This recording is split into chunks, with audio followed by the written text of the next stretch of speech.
This set of garden furniture has definitely seen better days, but it's not quite ready for landfill yet, so I'm going to use PlastiKote spray paint to give it a new lease of life. This set has been sprayed a few times and there's a few flakes of rust, so I'm going to use a wire brush just to scrub it off first, and then use hot soapy water to give it a good clean, but make sure it's thoroughly dry before spraying it.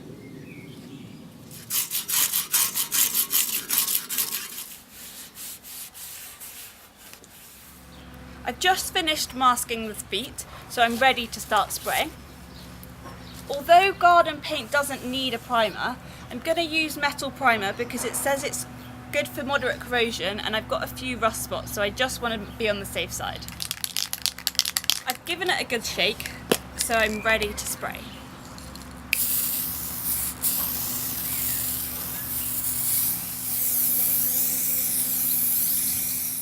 Now that the chair's primed and dried, I'm ready to add the paint.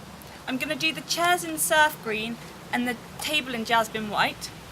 I always do the underneath first, so I can check the colour and make sure the paint's compatible with the material, and then turn it over and finish with the top. To get the lid off, just put a screwdriver in the gap and pop the top off.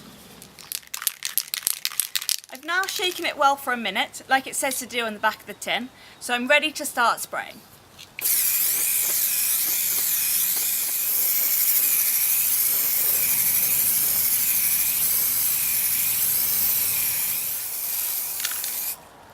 Now that I've finished spraying it, I'm really pleased with the colour.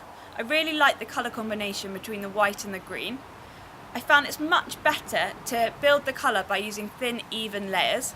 I'm now going to let it dry for 24 hours because it recommends to do that on the back of the can, and then we're good to go.